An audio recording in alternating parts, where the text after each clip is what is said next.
Bonjour. Dans cet entretien, j'ai le plaisir de recevoir Claire Josan-Mézel. Claire est l'auteure du livre Les sagesses du cercle, la résurgence de la spiritualité féminine. Nous abordons ce qu'est la spiritualité féminine. Nous discutons aussi du rôle de la femme dans les sociétés ancestrales, ainsi que de l'importance de la sororité. A tout de suite pour notre conversation.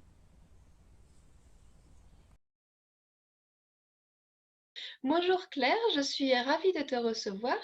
Tu es Claire Josan-Mézel, tu es l'auteur du livre Les sagesses du cercle, la résurgence de la spiritualité féminine. Est-ce que tu pourrais te présenter avec tes propres mots? Écoute, voilà, donc j'ai tout juste 60 ans. J'aime bien dire, 3 fois 20 ans et donc je pense que si tu m'as proposé cette interview, c'est, dans le cadre de l'intérêt que tu portes, au féminin. Il se trouve que, ça fait plus de 20 ans maintenant, j'ai démarré en France les cercles de femmes autour du thème de la menstruation et je suis très heureuse, voire très fière, de constater que de plus en plus de femmes s'intéressent à ce sujet-là. Avant de m'intéresser, au féminin, j'avais aussi, voilà, commencé à parcourir un chemin d'auto, connaissance à travers le yoga. Heu et voilà, j'ai démarré le yoga, à l'âge de 25 ans, donc tu vois, ça fait déjà, 35 ans et voilà et de fil en aiguille, au cours de rencontres, je me suis beaucoup intéressée, voilà, au peuple premier, à la spiritualité, autochtone amérindienne, que ce soit d'Amérique du Nord, que d'Amérique du Sud. Et voilà et je continue à cheminer et je me sens très aidée surtout par des femmes, plus âgées que moi, particulièrement une, qui, voilà, qui m'accompagne depuis plus de 25 ans, qui s'appelle Mila Bushman, avec laquelle je travaille et puis aussi d'autres femmes américaines que j'ai connues plus tardivement, mais voilà, avec qui j'entretiens un véritable lien, je dirais de sororité, voilà. D'accord, merci. J'avais envie de te poser une question aussi, c'était sur le terme la spiritualité féminine. Est-ce que tu pourrais peut-être nous définir un petit peu ce qu'il y a derrière ce concept? Qu'est-ce que ça représente vraiment? Alors, je vais déjà, voilà, parler de pour moi, ce qu'est la spiritualité et pour moi, ce qu'est le féminin, hein. Alors, je devrais même pas dire pour moi, par rapport à la spiritualité, parce que, j'aime bien ce que dit, Deepak Chopra, en fait. La spiritualité, finalement, c'est un chemin d'autoconnaissance. C'est vrai qu'on a d'ailleurs, cette phrase: «Connais-toi toi-même, tu connaîtras l'univers». Donc dans la spiritualité, il y a ce chemin d'autoconnaissance et je dirais dans la spiritualité féminine, il y a ce chemin d'autoconnaissance par le corps. Comme disait une de mes enseignantes: «Dans le corps, par le corps, à travers le corps», hein. Et dans le féminin, justement, il y a ce que, les féministes et peut-être plus encore les écoféministes parle, ce dont elle parle, c'est le reclaim, c'est-à-dire la réappropriation, hein, de son corps de femme, de ce qui se passe vraiment à l'intérieur de nous en tant que femme, que l'on soit mère ou pas, hein. Parce que c'est vrai que, dans le féminin, ou plutôt dans la féminité, il y a beaucoup la maternité, hein. Danielle Flomenbaum dit toujours que elle a été étonnée que dans la gynécologie notamment, ça c'est une femme aussi qui m'inspire beaucoup, dans la gynécologie, c'était plutôt relié au maternel.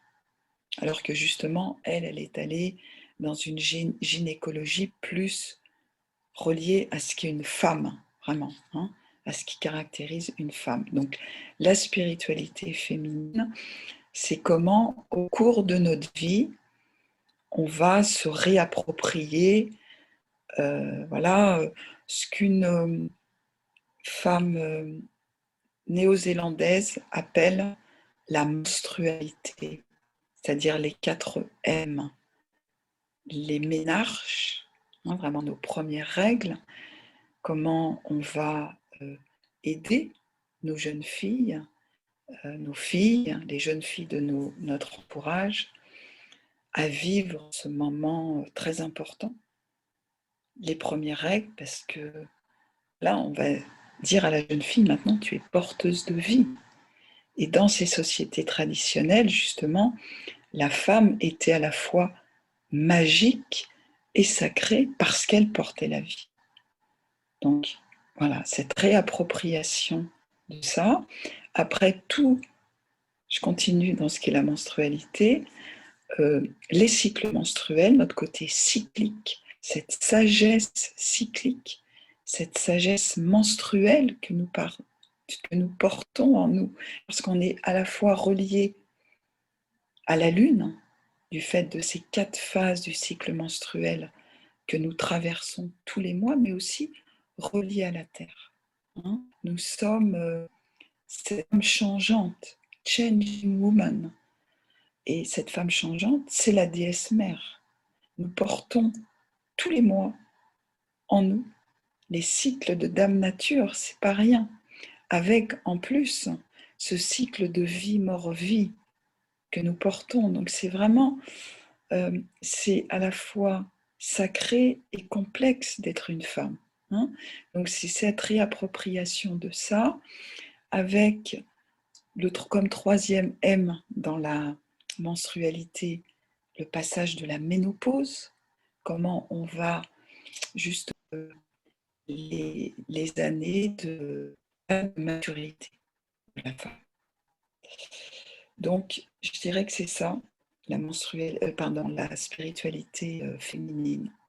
C'est cette évolution, c'est contre à la fois nos états d'être, nos états émotionnels au rythme de nos cycles et aussi au rythme des saisons de la vie d'une femme. Voilà. Donc, c'est tout un cheminement. Et voilà, et je suis vraiment très heureuse que les femmes commencent à se réapproprier cela. Moi, quand j'ai commencé ça, ça fait une 30aine d'années, oui, un petit peu moins. Surtout quand ma fille est née.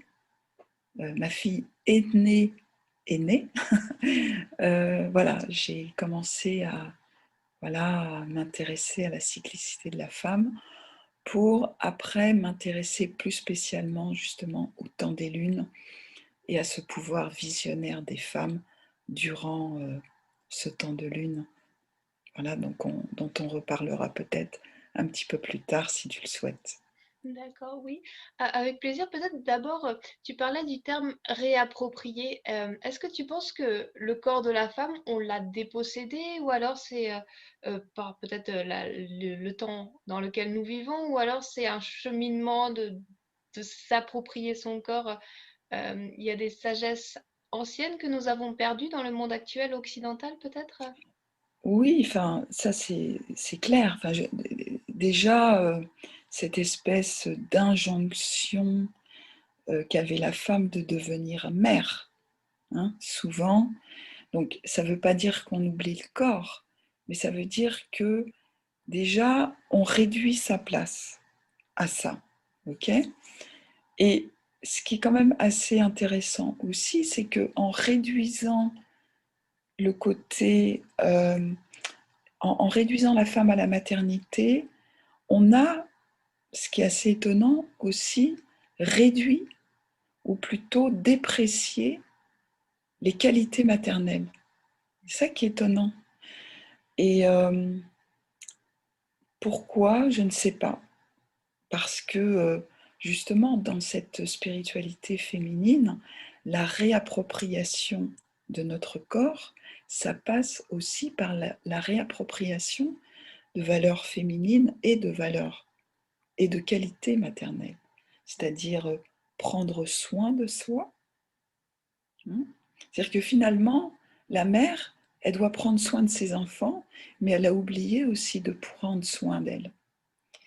Le fait de s'écouter, le fait de prendre du temps pour soi, le fait aussi de ce côté intuitif qu'on va justement développer lorsque l'on est une mère, d'être l'observation aussi de ce que peut ressentir un enfant, parce qu'un enfant ne peut pas vous parler. Donc c'est toutes ces qualités-là que finalement on a peut-être projetées sur quelqu'un d'autre, hein, sur l'enfant, sur sa famille, alors que déjà on doit être à l'écoute de ce qui se passe profondément en soi. Hein. Donc c'est la réappropriation de l'entièreté de ce qu'est une femme, avec aussi une revalorisation des valeurs féminines et des valeurs et des qualités maternelles. Voilà. Je ne sais pas si ça te parle quand je dis ça. Oui, c'est vrai que tu parlais de l'injonction d'être mère et à la fois aussi de ce qu'on avait perdu en mettant tout dans ce rôle de mère. Et c'est vrai que oui, j'ai vécu ça aussi et prendre ce recul-là, je trouve ça intéressant. Et du coup, le rôle de la femme, ça serait, ça serait quoi peut-être il y avait un rôle particulier pour les femmes dans ces sagesses? Alors, justement, puisque à partir du moment où nous sommes porteuses de vie, femmes sacrées et magiques, parce que porteuses de vie, nous sommes justement, nous devons transmettre la sacralité de la vie et du vivant. Hein. Et c'est pour ça que finalement, cette réappropriation du corps de la femme nous amène aussi au respect de la terre. C'est voilà, et donc quand je parlais tout à l'heure de ces différentes phases, de la jeune fille à la femme, voilà, à la femme cyclique en passant par la ménopause, puis par la femme, on va dire la femme mûre, justement, à partir du moment où on a vécu toutes ces phases de femme et qu'on arrive à la sagesse de la femme mûre, on est apte à enseigner les lois de la vie. Voilà. Et c'est ça le rôle de la femme mûre dans les sociétés traditionnelles. Et pour justement faire respecter les lois de la vie, ces femmes-là choisissaient les chefs. Hein. Et donc, les chefs étaient choisis à la fois parce qu'ils savaient incarner les qualités masculines, c'était des êtres qui étaient capables d'aller chasser, d'aller apporter justement, voilà, de fournir ce qu'il y avait à fournir à la communauté, mais aussi ils savaient incarner les valeurs féminines, c'est-à-dire être respectueux des êtres plus faibles, les enfants et les personnes âgées. Hein. Donc, c'est comment on savait à la fois incarner ces valeurs masculines et féminines, et d'ailleurs pour les femmes aussi. Hein. Les femmes travaillaient dur, tu vois, enfin, finalement, je pense qu'on a une vision un petit peu peut-être erronée de ce que pouvaient être ces femmes. C'était vraiment... alors, bien sûr, maintenant, on est des femmes du 21e siècle, donc c'est difficile de retransposer exactement ce qu'on peut imaginer qu'elles étaient, parce qu'il y a eu un tel génocide culturel aussi, que c'est difficile tu vois, de savoir exactement. Mais je pense qu'il y avait ce travail, voilà, ce travail de la terre que ces femmes faisaient parce qu'elles étaient extrêmement reliées à la terre et donc reliées, je veux dire, à tout ce qui était agricole, hein, et aussi reliées à la lune. Donc, il faut quand même imaginer que 4-5 jours par mois, elle les passait dans la moonlight. On est le féminin et le masculin de façon concomitante dans notre vie. C'est-à-dire que, en fait, lorsqu'on est tourné vers le monde en tant que femme, on est tourné en étant, comme disent les Amérindiens, soft in the front, strong in the back. Ça veut dire que on est en douceur, mais forte derrière. Hein. Donc il y a le côté doux de la femme et le côté force volontaire du masculin. Hein. Et lorsque justement les femmes ont leur temps de lune, elles vivent cette concomitance du masculin et du féminin en étant dans ce qu'on appelle cette réceptivité active. C'est-à-dire tu te places dans un état de disponibilité pour recevoir la vision. Donc, et cette vision, et c'est pour ça que je pense que c'est très important aussi de le poser, parce que il n'y a pas beaucoup de gens qui parlent de ça, et pour moi c'est très important à l'heure actuelle, justement, dans cette dynamique de l'écoféminisme, c'est que la femme est au service. Je n'ai pas dit dans le sacrifice, elle est au service. Et durant ces temps de lune, elle est dans cette réceptivité active. Et cette réceptivité active, ça va lui permettre justement de recevoir des idées nouvelles pour le bien de sa communauté. Et donc, c'est vrai qu'on a été habitué à beaucoup faire travailler notre intellect, notre mental. Or là, durant nos temps de lune, c'est autre chose qui se met en place. C'est un autre état de conscience. D'ailleurs, je ne sais pas si tu connais certaines déesses mères qu'on retrouve, voilà, des figures de déesses mères. Très souvent, elles n'ont pas de tête. Pourquoi elles n'ont pas de tête? Parce que justement, c'est qu'on a lâché le mental. Et qu'est-ce qui se passe au-delà du mental? C'est cette conscience. Hein. Et je pense que c'est quelque chose que là, on est capable de se réapproprier, nous, en tant que femmes. Et le fait de vivre pleinement, consciemment son temps de lune, c'est très important justement pour pouvoir recevoir des idées nouvelles. Hein. C'est beaucoup plus notre cerveau archaïque pendant ce temps-là qui est sollicité ou que l'on peut solliciter. Hein. On va aller puiser dans notre cerveau archaïque, hein, se place dans cette réceptivité active pour pouvoir aller puiser dans notre cerveau archaïque des idées qui vont surgir. Hein. Finalement, on n'est pas maître, on n'est pas maîtresse de ce qui va se passer. On est, voilà,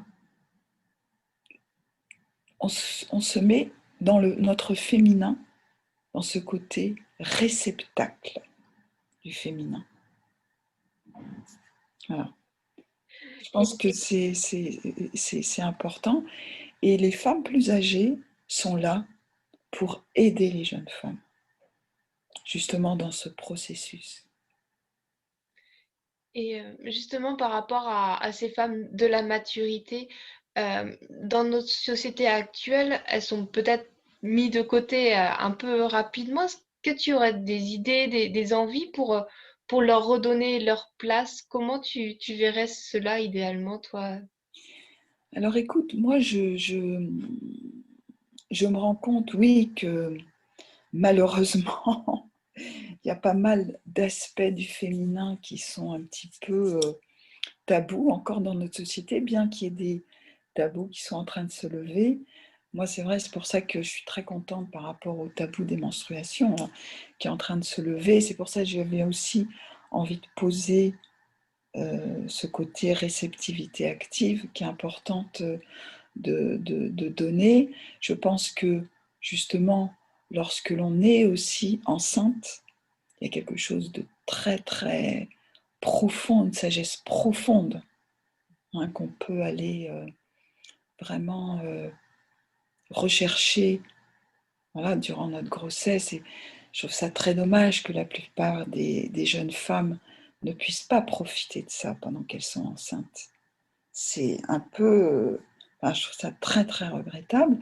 Et puis après, pendant justement nos années de maturité, à partir du moment où on est allé explorer toutes les différentes facettes de notre féminin, oui, on va pouvoir aider les plus jeunes. Et comment est-ce qu'on va aider les plus jeunes? Justement, c'est parce que à partir du moment où on a à la fois une vision plus large de ce qu'est une femme, puisqu'on est allé explorer l'entièreté de notre personne, on va avoir à la fois une vision plus large des situations, mais aussi on va pouvoir voir les différentes strates, les différentes couches d'un problème, hein. Donc on va pouvoir aider à résoudre ces problèmes.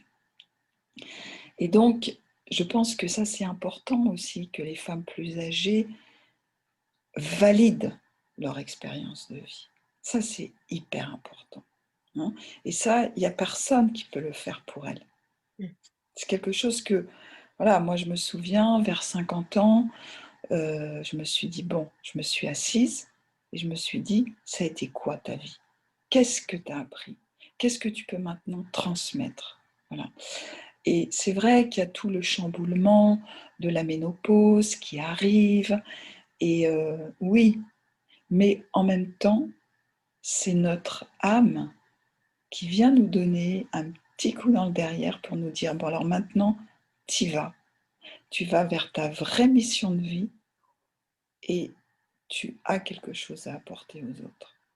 Et c'est une réalité. Et je pense que aussi, justement, toutes ces petites choses qu'on a faites dans notre vie, qui peuvent paraître peut-être triviales pour certaines personnes, c'est toutes ces petites choses, justement mises bout à bout, qui viennent nous rendre des femmes fortes et aussi douces, tu vois? Parce que c'est ça, en fait, la le pouvoir au féminin. C'est cette force et cette douceur qu'on va pouvoir incarner. Et je pense que vraiment, moi je vois beaucoup de jeunes femmes, et je sens celles qui sont guidées par des femmes plus âgées, je les sens, je les vois, je les observe. Et ça serait ça aussi le Women's Empowerment, ça serait embrasser toutes les phases de sa vie de femme pour les... Totalement, totalement. Pour moi, c'est ça. Et j'aime beaucoup ce que dit Mila Bushman, justement, je l'ai citée au tout début. Elle dit, la puissance de la femme, c'est le fait qu'elle soit reliée à toutes ces femmes intérieures, à l'entièreté de son être. Et finalement, c'est la vie qui va nous aider à les rencontrer. Tu vois? Parce que, voilà, parce que on va avoir des épreuves de vie, on va traverser on va avoir différents défis à relever, et toutes ces femmes qui émergent, c'est comment on va rentrer en amitié avec elles, comment elles vont être reliées aussi, comment nous on va se relier à elles, et comment aussi elles vont se relier les unes les autres. Finalement, je dirais que la première sororité, c'est la sororité avec nos femmes intérieures. Et, Et après, cette sororité, elle va se jouer avec les autres femmes. Et comment on va... Finalement, moi, je pense que la sororité, d'abord, on va pouvoir l'incarner en se reconnaissant nous-mêmes, en reconnaissant notre propre valeur. Et à partir du moment où on reconnaît notre propre valeur, et ce à quoi on est destiné, hein, dans cette incarnation, on va pouvoir reconnaître la valeur des autres femmes. Voilà. et, Donc, je pense que c'est tout un cheminement quand même. et Dans le titre de ton livre, il y a le terme la résurgence. Du coup, tu penses que tu vois le futur avec de belles couleurs, tu penses que c'est un mouvement qui est une vague qui est en train de se produire, qu'il y aura plus ce rôle des femmes dans toutes leurs phases qui va être reconnu? Oui, je pense. Je pense, oui. Enfin, en tous les cas, je l'espère et je le visualise en tous les cas. D'accord. Alors, moi, quand je parle, alors évidemment, moi, je peux parler que de spiritualité féminine par rapport au fait d'être une femme, hein, puisque je ne suis pas un homme. Mais il y a beaucoup d'hommes aussi qui sont dans cette spiritualité féminine, c'est-à-dire qui sont déjà dans une approche plus chamanique, hein. Une approche plus chamanique, ça veut dire que, bien sûr, le ciel est important, mais aussi la terre, hein.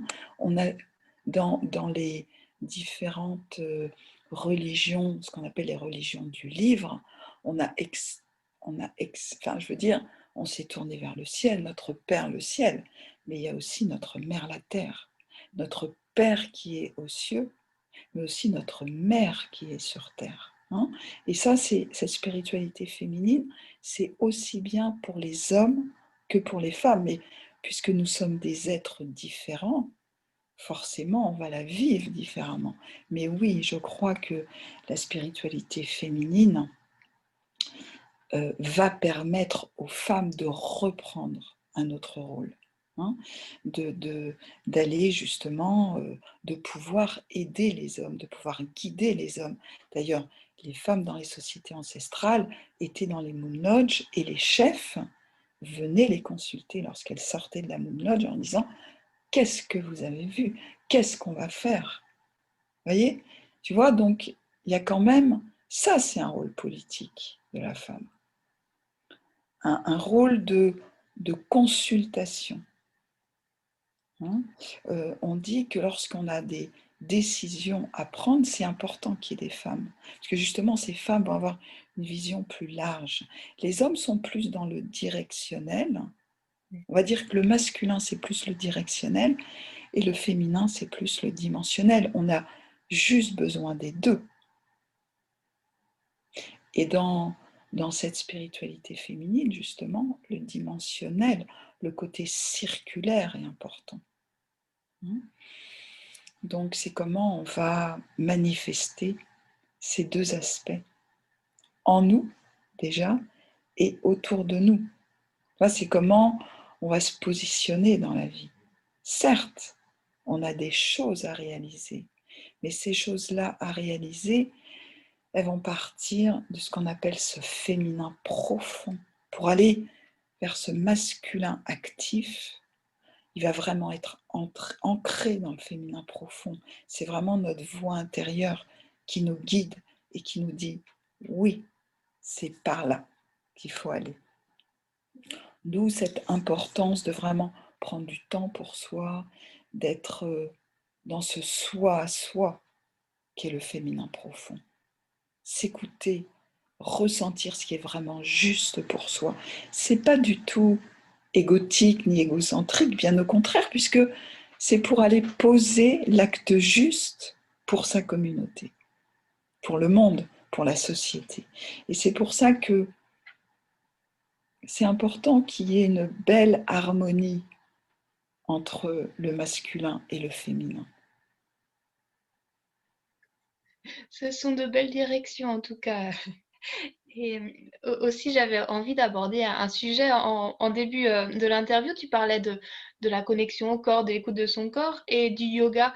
Je sais que tu proposes du Womb Yoga. Est-ce que tu Oui, pourrais nous parler un petit peu de cela? Parce que voilà, c'est pas forcément très connu et enfin, je trouve que c'est... ça me- voilà. Alors, le Womb Yoga, si tu veux, alors déjà a été créé par une Anglaise qui s'appelle Uma Dinsmore Tuli, qui est elle-même mariée avec un Indien. Donc, je veux dire, il y a toute une culture indienne derrière le Womb Yoga, qui n'est pas un yoga, on va dire, traditionnel en soi, puisque c'est un yoga qu'elle a créé, mais qui s'inspire justement de 10 déesses tantriques à laquelle Uma a relié des pouvoirs du féminin. Alors, les pouvoirs étant en sanskrit, c'est siddhi, S-I-D-H-I. Donc, il y a 10 pouvoirs du féminin.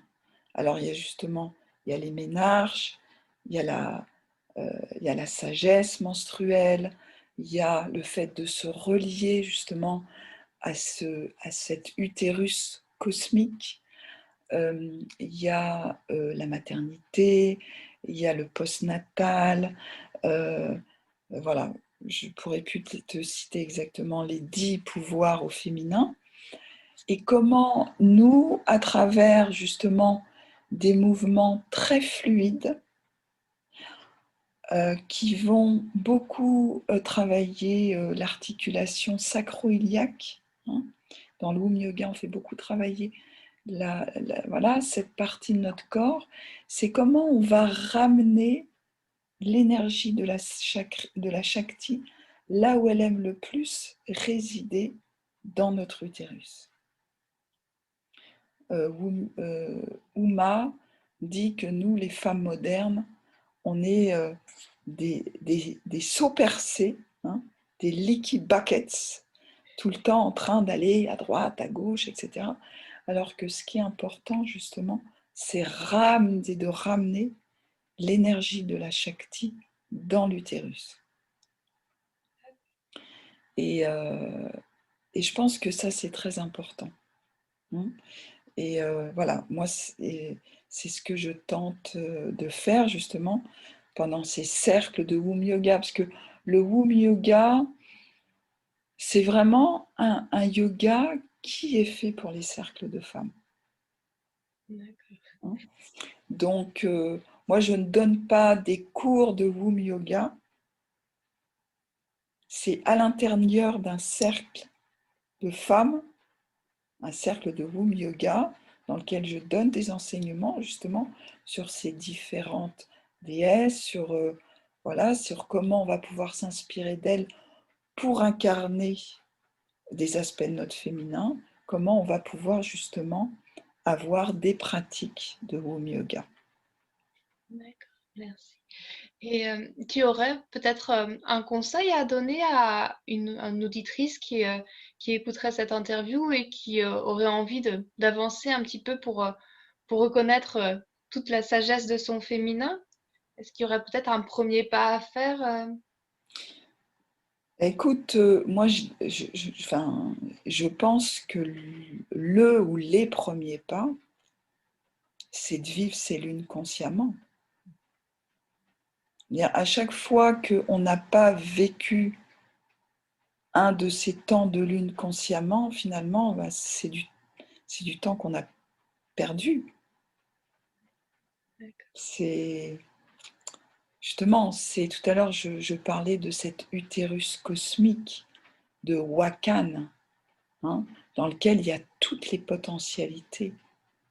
Et durant nos temps de lune, comme dit Brooke Medicine Eagle, il y a scan, c'est l'énergie masculine qui vient ensemencer Wakan, ce grand utérus cosmique dans lequel il y a toutes les potentialités qui sont là.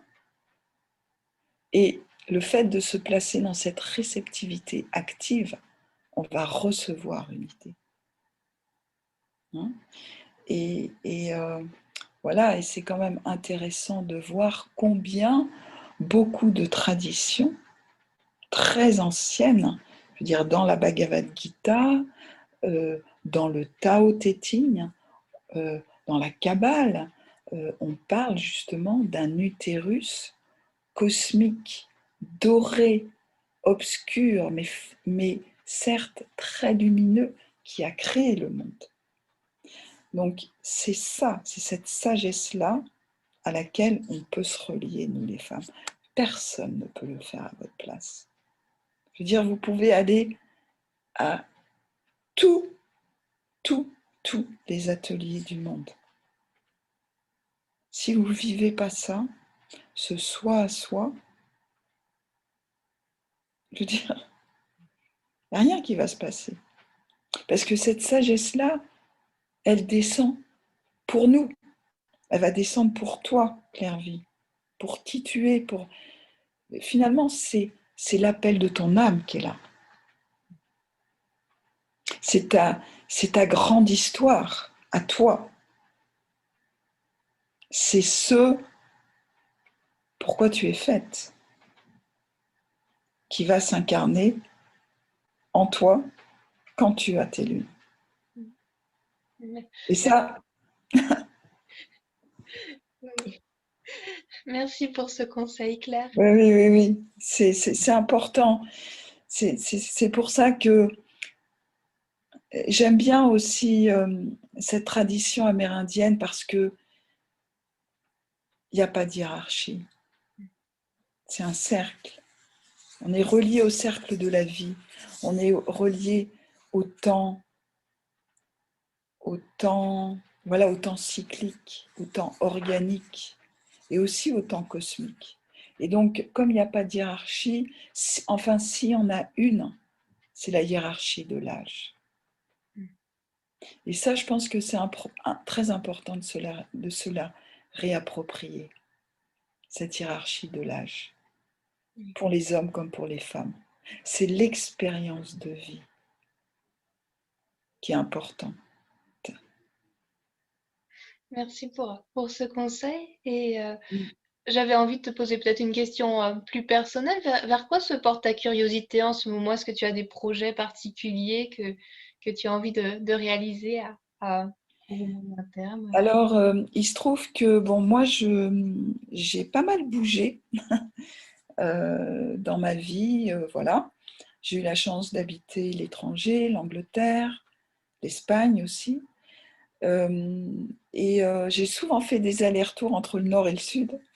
Et là, je retourne vers mes racines familiales parce que je retourne vivre en Loire-Atlantique, dans la presqu'île guérandaise. Je suis arrivée à l'âge de 18 ans à Paris. Et là, à l'âge de 60 ans, je retourne vivre en Loire-Atlantique pour me tourner vers ma mère, qui a 94 ans. Et c'est important pour moi, justement, d'aller accompagner cette fin de vie de ma mère. Donc voilà. Et en même temps, je suis en train de suivre une formation pour devenir doula. Et je la suis avec une femme qui s'appelle Susana Olaya, qui a plus de 75 ans. C'est une Argentine. Mon arrière-grand-mère était argentine.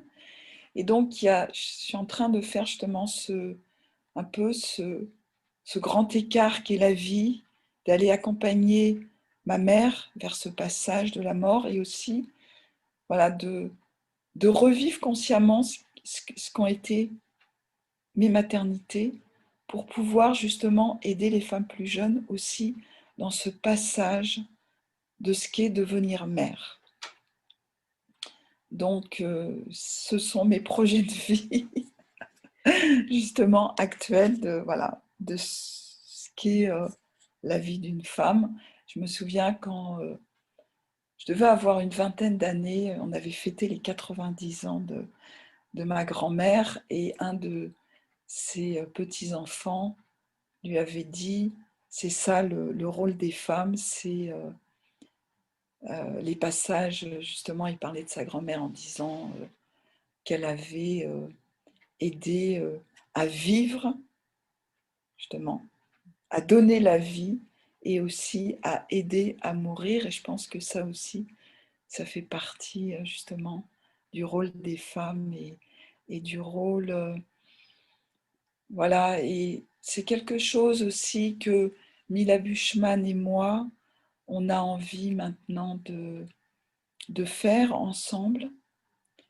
Je pense que le Covid a montré ça, peut-être cette peur de la mort et comment on peut aller on peut aider les femmes à aller dans cette reconnexion spirituelle dans des années de vieillesse où peut-être certaines femmes sont confrontées à la mort. Et voilà, ça fait partie aussi d'un de mes projets. Donc, je lance ça à l'univers grâce à toi, Claire-Vie. Merci beaucoup. Merci à toi de... pour ces partages et mouvements de tes projets aussi. C'est des projets magnifiques et qui incarnent bien tout ton discours. Donc, c'est beau de conclure sur ça aussi. Et peut-être pour finir l'interview, si les auditeurs ont envie de te retrouver, tu as un site internet ou quelque chose vers lesquels les diriger? Oui, donc mon site, c'est mon nom. D'accord. Donc, Claire, du 6, Josan, Jozan, Mézel, MEISEL.com. Voilà. On mettra tout ça dans les notes de l'épisode ainsi que la référence de ton livre. Et puis, merci beaucoup d'avoir partagé ce moment avec moi. Merci beaucoup pour cette riche discussion. Et puis, désolée pour les petites coupures aussi. Non, mais ben, écoute, c'est ça, hein. Nous aussi, on a nos petites coupures qui sont importantes à accueillir. Voilà, je te remercie beaucoup, Claire-Vie. À très bientôt. Au revoir. Namasté. Namasté. Merci beaucoup d'avoir suivi cet épisode. Vous retrouvez toutes les informations sur le site clairviyoga.com à la rubrique podcast. À bientôt.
La María.